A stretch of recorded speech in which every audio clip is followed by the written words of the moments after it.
traveling to South Africa. South Africa is the southernmost state on the African continent. To the north, South Africa is bordered by Namibia, Botswana, Zimbabwe, and Mozambique. It is bounded by the Atlantic Ocean on the west and the Indian Ocean on the east. Lesotho is a landlocked country that is completely surrounded by South Africa. Swaziland is a sovereign state that is almost entirely surrounded by South Africa. We're cooking traditional South African dishes today at the Aquila Game Reserve with Chef Nicola Spilsbury. And in between dishes, we'll be learning more about South Africa. We're excited to head out on safari and take an in-depth look at the beautiful animals for which South Africa is so famous. Well, the first animals you might associate with South Africa are elephants, giraffes, and hippos. South Africa also is home to some amazing animals which live along its coastline. Marine biologist Alison Towner will help us explore the seals on Seal Island. And Kolani Lawo, a senior bird rehabilitator with the African Penguin and Seabird Sanctuary, will show us the African penguins at Boulders Beach. And South Africa isn't just known for its amazing animals. There's no better place to view South Africa's unique geography than from a scenic cableway ride at Table Mountain. And there's no better place to explore its native plants than a visit to Kirstenbosch National Botanical Garden. There are 11 official languages of South Africa, including English, Afrikaans, Xhosa, and Zulu. Afrikaans is derived from Dutch, as is one of today's recipes. Koeksisters is derived from the Dutch word for cookie. Cooking a country's authentic foods while exploring its iconic places and traditions is twice as good.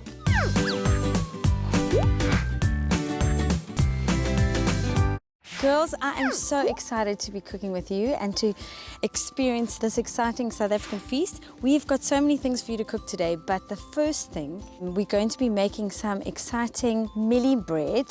So just have a feel at that texture of that Mealie meal and see what it feels like. It's almost like polenta, and the way it's traditionally made is in a little tin. So the actual tin or the can that the sweet corn comes in, that's what we're going to use to bake our bread. So I've prepared some little tins over there with some spray and cook, or you can brush the tin with some melted butter, and then you dust some flour in the tin, and that will stop the bread from sticking. Delaney, if you wouldn't mind putting all the sweet corn in the bowl for us. Okay. Let's crack that egg. And then we can scoop out our butter and put that in the bowl. There we go. And then we can put our milk in, and half of that jug, I think. That's perfect. And let's give that a stir, just a little bit. Okay, let's put that self-raising flour in. There we go. And then a little pinch of that salt. And then a little pinch of that paprika, but be careful that you don't rub your eyes afterwards, because it's very spicy. Yes. And once that flour's all in, then we can put it in our little tins. Yes. So one big spoon, and then you use your finger quite tightly against the spoon, and that should give a neat, and then we give it a tap. And we'll fill them 3/4 full, and then those are going in the oven. Perfect. These are all ready to go bake in the oven. We're going to pop them in the oven at 180 degrees until they're beautiful and golden and have risen. Wow, girls, look at our little Mealie breads. They have risen so beautifully and got golden on the top, and they've cooled down, and we're going to give those tins a little tap on the board on the side. Wow, fantastic. Look at that. And just now we're going to slice them up and have them with some cheese. It's so delicious, and some butter curls. Well done, girls.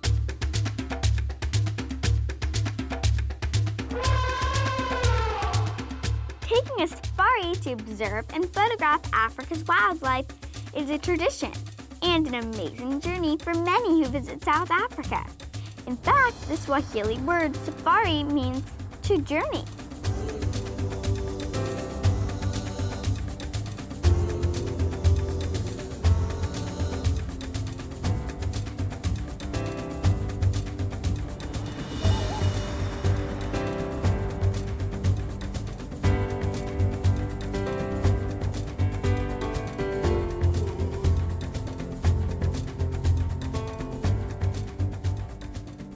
What are the animals you most often see on a safari game drive? Springboks, zebras, and also you'll actually see some wildebeest running around, most common ones to see. Can you tell us what the big five are? Big five actually consists of the elephant, rhino, buffalo, leopard, and your lion. That's your big five. What's the difference between a browser and a grazer? Browsers feed from the air, higher bushes. Browsers basically up high, grazers from the ground. What is the difference between a white rhino and a black rhino? White rhinos actually has a squared lip. You actually see the upper lip actually has a squared shape. Black rhinos has also been known as the hook-lipped or point-lipped rhino. Another difference between black and white rhinos is with your white rhino, your baby walks in front. And with the black rhino, the baby walks at the back or to the side. That's their way of protecting their babies. What are the animals that are hard to find? One of the most animals is actually really difficult to find is actually leopards. The reason for that is that leopards are actually night hunters. They usually hunt at night. During the day, they'll just laze around and just relaxing in the sun or somewhere just hiding. But at night, that's when they go out and hunt because that's the element of surprise. Much cooler for them to move around. Some animals have a symbiotic relationship. Can you explain how it works? Oh yeah, easy. Especially most common one which people always see is the oxpecker. The red or the yellow oxpecker. It's the little bird that usually sits on rhinos and buffaloes and actually takes the ticks actually from their bodies. The reason why it's a symbiotic friendship that actually the bird picks the tick from the animal, so he eats it, that's his food. And of course the animal actually gets rid of the tick. So it's another symbiotic friendship, so they actually help each other. How much do elephants eat a day? Well, a fully grown elephant can easily eat up to about 200 to 300 kilograms a day. What do elephants eat?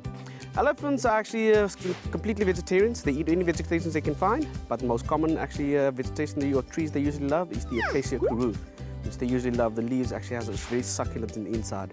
What can we do to help the animals survive? All we need to do is just respect them in their territory, do not cut down trees, unnecessary trees that doesn't actually need to be cut down, and do not take vegetations actually out of the ecosystem.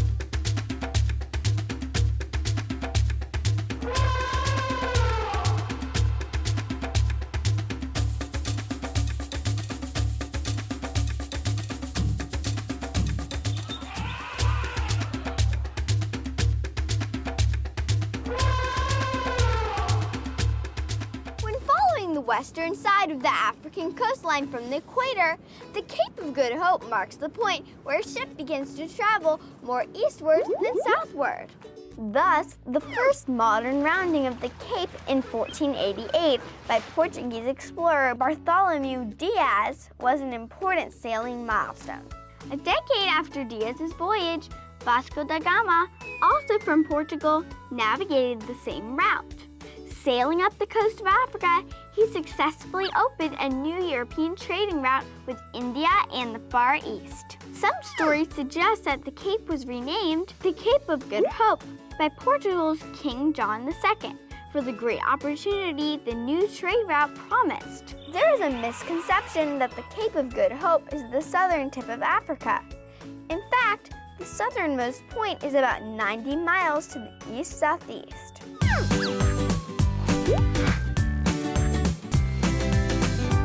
Girls, we are going to make some Biltong Pâté. Biltong is similar to jerky. Over here, you'll see there's a whole strip, and there's some little slices of biltong, and this is some biltong powder.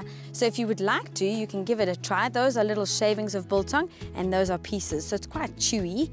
Kind of salty. Yes, it is. It's my favorite. It's so delicious. It's such a nice little snack. So in that bowl, we're going to put some biltong powder. This is biltong that's ground up into a fine powder. So we're going to mix some cream cheese in there. Remember to use that magic finger to pop it in. Now we need a little bit of cream. Pour a little bit in there. That's good. Our ground coriander's going in there. Give it a smell. It smells really delicious. We need a little bit of Worcester sauce. You can pop that in. And then we've got some chopped chives. You can put that in. And it needs a little squeeze of lemon juice. Now we're going to stir it up. Girls, my little secret for this biltong pâté is to add a little pinch of sugar. It just makes the saltiness a little bit more balanced. Hadley, let's put that in our little wooden bowl to serve. So we're just going to spread it around, making a little hollow in the middle. And then we're going to drizzle with some avocado oil. And a little pinch of pink peppercorns. And then these are little microgreens for garnish, so you can sprinkle a few of those on, so that purple-green color is going to look pretty. That's it. Girls, should we try some of this with our Millie bread? Sure. This is my favorite treat. Do you put cheese on top? You can put cheese on top. You can even enjoy it with some butter if you would like. Let's try it. Sure. Wow, this is really so good. Is it This good? Incredible.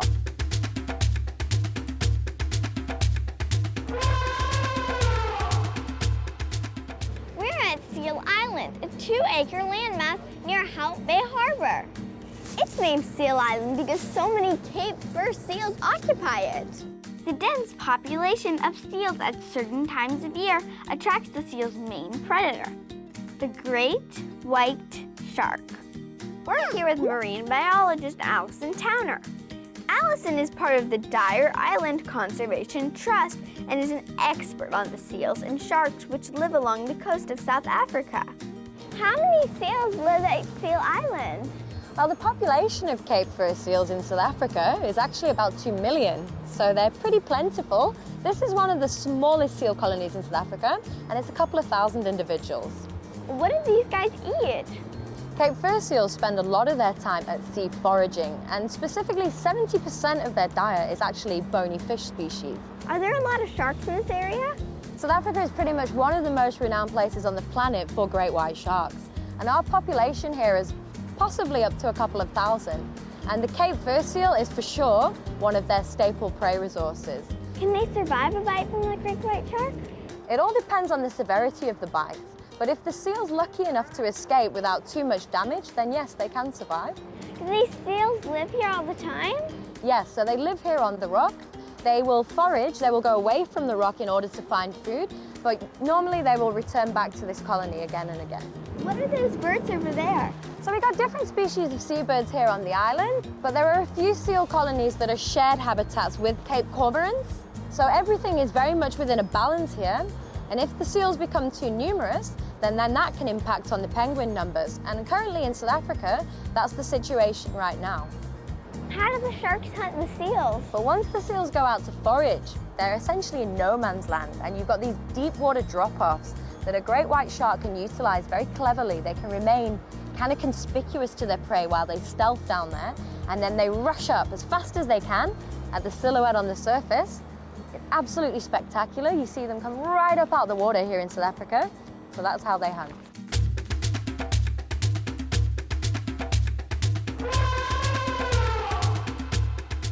Boulders Beach is a sheltered beach in South Africa that is made up of inlets between granite boulders. That's where it got its name. It's also home to a colony of African penguins. Kolani Lawo is the senior bird rehabilitator at the African Penguin and Seabird Sanctuary. His work with the African penguins began after an oil spill on the Eastern Cape more than a dozen years ago.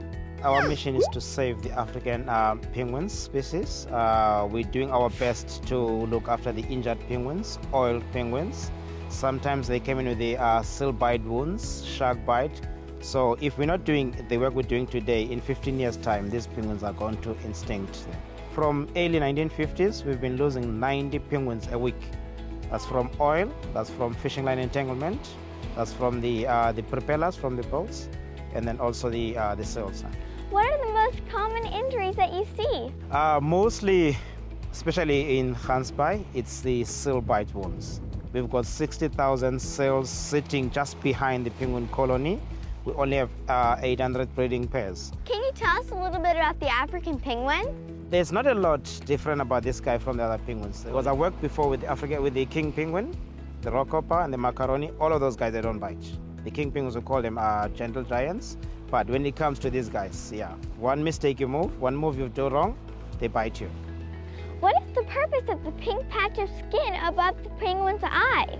That patch really helps them to cool down. Like on a sunny day, they get in the water. Can you tell us how penguins swim?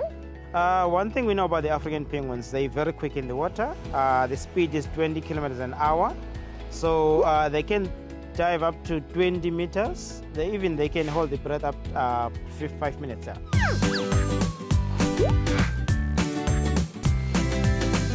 Next, we're going to be making one of South Africa's most popular dishes. It's called Bobotie. So let's start, Hadley, by putting some olive oil in our pan. Okay, sure. Let's throw our chopped onions in there. This is going to make enough for 4 people. Delaney, would you put our garlic and just leave that clove behind? I've crushed the garlic. I like my pan really hot, but I don't want my onions to brown. I just want them to saute and become translucent. Hadley, will you chuck in those carrots for me? Those are some grated carrots. Let's give that a stir. And now we want to fry our spices. Let's put a little touch of turmeric in here. That's good. That's curry spice, so we can put a little bit of that in. Some curry powder and some cinnamon. It's just going to add such beautiful flavor to our dish. And that's some ground ginger, if we could put that in. That's a little bit of sugar, so give us a pinch of sugar. And a bigger spoon of apricot jam. And I'm going to give it a little squeeze of lemon. Stir. Delaney, could we put some raisins in our mixture? Just a little handful.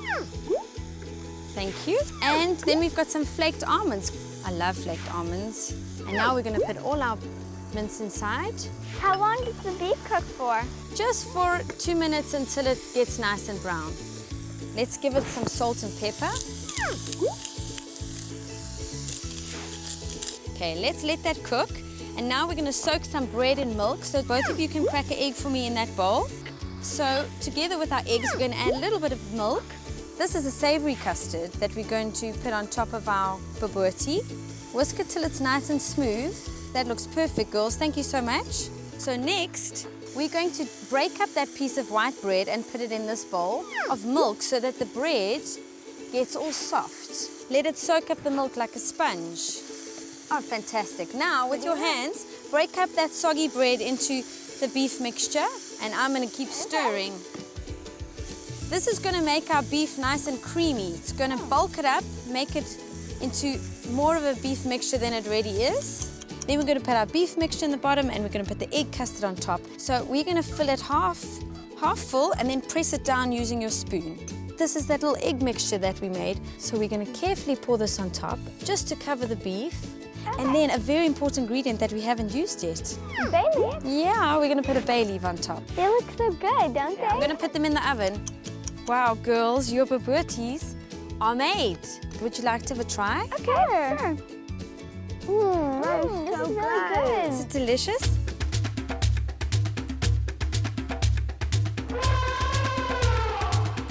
No cooking show can come to South Africa and not visit a mountain shaped like a table. Table Mountain was originally called Koeksisters, or mountain in the sea, by the indigenous Khoisan people of the area. The name Table Mountain comes from the mountain's level top, which is different than most mountains' pointed peaks, and it has a tablecloth. There's an awe-inspiring natural cloud phenomenon resembling a seemingly endless swirling tablecloth that forms around Table Mountain during certain weather conditions. The view from the Table Mountain aerial cableway is spectacular. The cableway took its first trip up the mountain in 1929. Its rotating floors give a 360-degree view of the terrain below.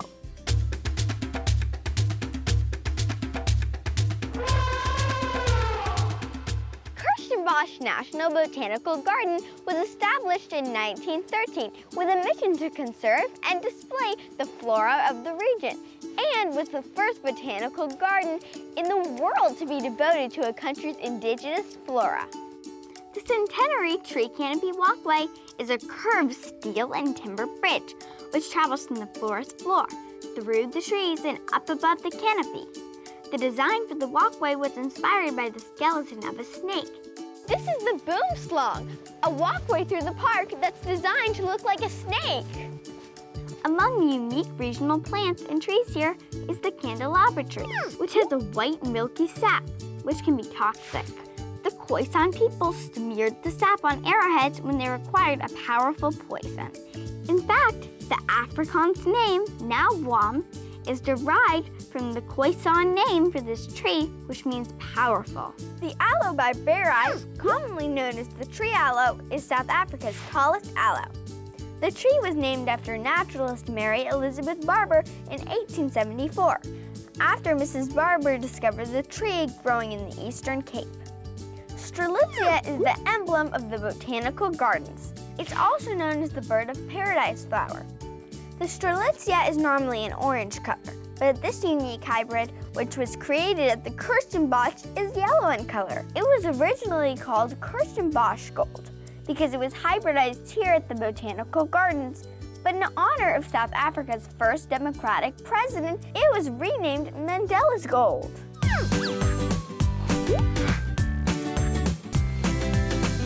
So first, we're going to make a Koeksister dough. So in this bowl, Delaney, I want you to pop all that flour in. There we go. Would you pop that in for us? It's a lot of baking powder because these Koeksisters need to rise. These Koeksisters are so sweet that we need the salt to balance that sweetness. And then we're going to put some butter in. Now this is quite a messy job because you're going to have to rub the butter in with your fingertips. Are you ready to get messy? Perfect. Sure. In goes the butter, and now I want you to start rubbing it and lifting it up with your fingertips. To make this into a dough, we're going to add some water and some egg. Okay. Give a little whisk, and I'm going to pour it in, and you keep mixing until it forms a nice dough. So keep going. That's looking good. Can I finish it up? Sure. That looks good. Okay, girls, let's sprinkle some of that flour on the board so the dough doesn't stick. Now we've got a nice ball of dough. Good. Give that a little knead so that it's nice and smooth. And then I want it to be in a ball when you're done. Very good. Now, you know what this dough needs? It needs a good sleep.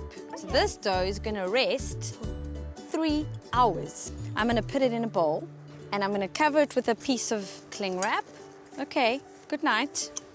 Hi girls, look how nicely this dough has rested. So now, what we're going to do is try and make a little rectangular shape out of our round dough. And I want you to roll it. I just want to show you what I did.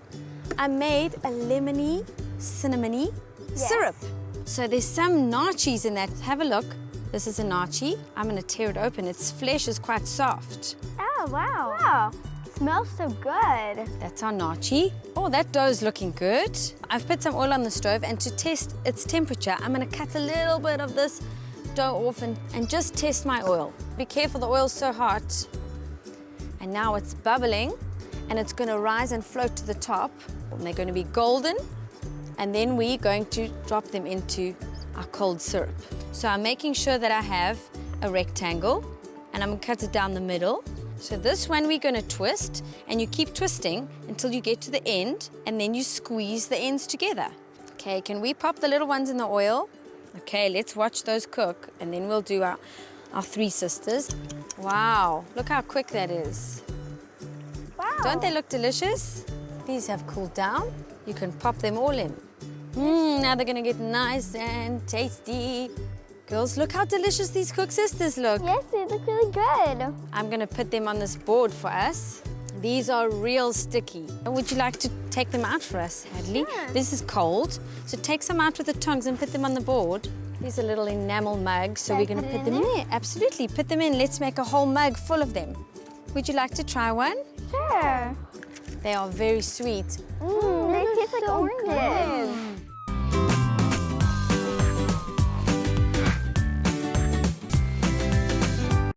From the Cape of Good Hope to Table Mountain, South Africa is an awe-inspiring country.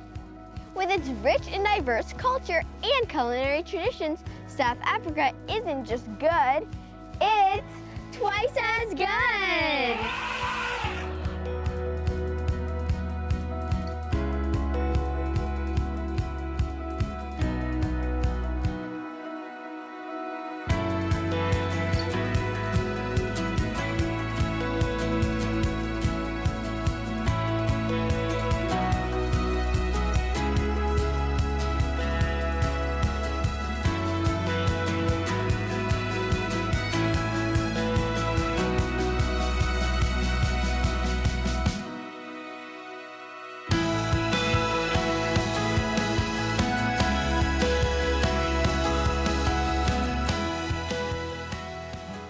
For more information about the dishes prepared on today's show, including a listing of ingredients and the recipes, please visit us at twiceasgoodshow.com. As always, don't forget the first 4 rules of kids cooking. 1. Wash your hands. 2. Ask an adult for help, especially with hot items, sharp utensils, and appliances. 3. Don't be afraid to try new ingredients, especially if they are green. And 4. Have fun. These 4 rules make cooking twice as healthy and twice as good.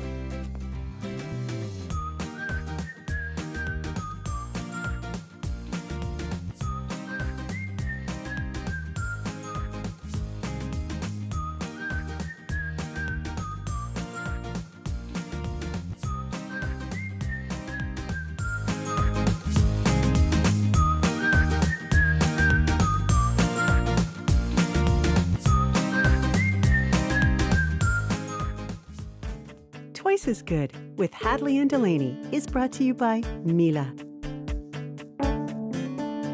Immer besser, forever better. Millie.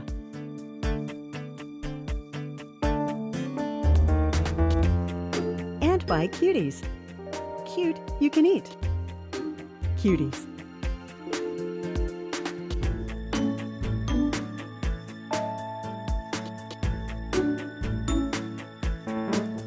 And by KitchenWorks.